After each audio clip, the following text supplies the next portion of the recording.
ìyànà mọ ìpèlè oyemekun. Oyè. ìyànà mọ ìpèlè oyemekun. Oyè. àlàkàn péré àlámọ̀dómi ọmọ. Oyè. àkúrẹ́ lórí méjì yan péjèjì lálá. Oyè. àkúrẹ́ olóyè mẹ́kun ọmọ amúdásílẹ̀ mọ́kọ ẹ̀rù wáyé. Oyè. ìyànà mọ ìpèlè oyemekun. Oyè. Omolola mo tún gbẹ́kẹ̀ ní ọ̀hún dé ọ̀pọ̀.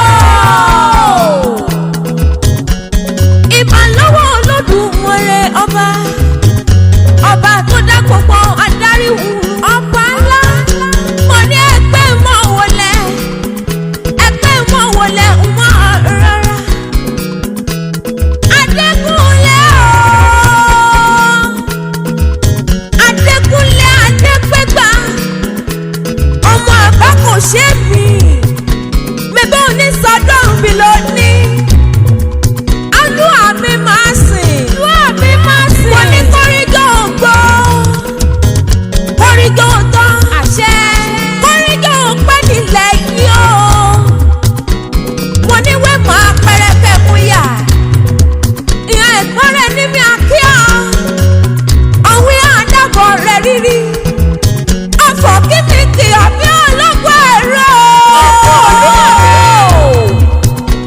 Adékúnlé Adépégbà àdùmọ̀ọ́nà ọkùnrin àtàtà ọ̀wé kí mi kì í ọ̀bí ọlọ́gbọ́ ẹ̀rọ kí n kì í ọ̀bí oníwọ̀nba ọgbọ̀n torí òní ti sọ́jọ́ ìbí rẹ̀ wàá gbọ́ wàá tọ́ mo ní wàá gbọ́ bí olúgbogbo ti ń gbọ́ ọmọ àbá kò ṣe mí wọ́n máa gbọ́ bí olúgbogbo ti ń gbọ́ láṣẹ Elédùmarè ọba kò dáhùn sílẹ̀ ayé ǹlẹ́ ọmọ àbá kò ṣe mí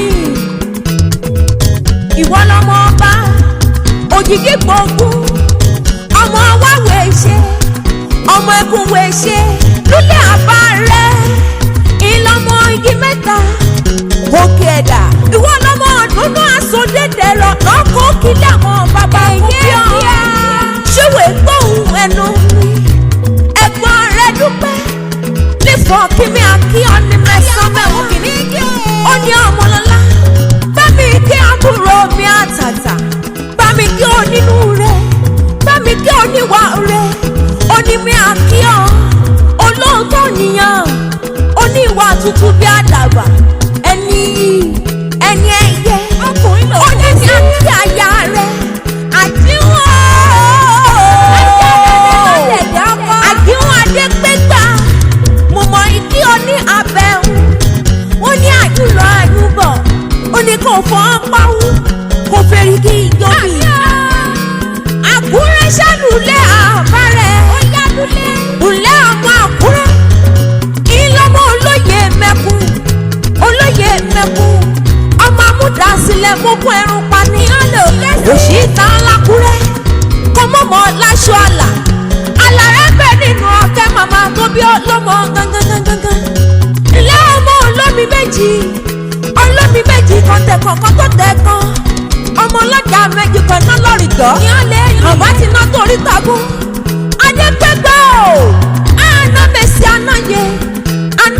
anáyé lulẹ̀ bàbá tó bí ọlọ́mọ ìwé lulẹ̀ àbálẹ̀ ìlọmọ wá ìlọmọ ẹkùn ìlọmọ dúdú Adékúnlé o ìlọmọ dúdú àsọdẹ̀dẹ̀ ìrànà kò kílẹ̀ àwọn bàbá kò bí ọlọ́wọ́ gangan máa ní mo ṣe tó wọ́n padà lé bàbá tó bí mi lọ́mọ èmi lọ́ máa gbàgbà lórí rẹ̀ ìyálù Ọmọlọ́lá o èmi lọ́ máa gbàgbà lù gẹ́rẹ́ bí ọ́. èèmọ̀ ìṣàkúrẹ́ oko Àkúrẹ́ oyemekun. èèmọ̀ ìṣàkúrẹ́ oko Àkúrẹ́ oyemekun. Àkúrẹ́ olóyè mẹ́kun.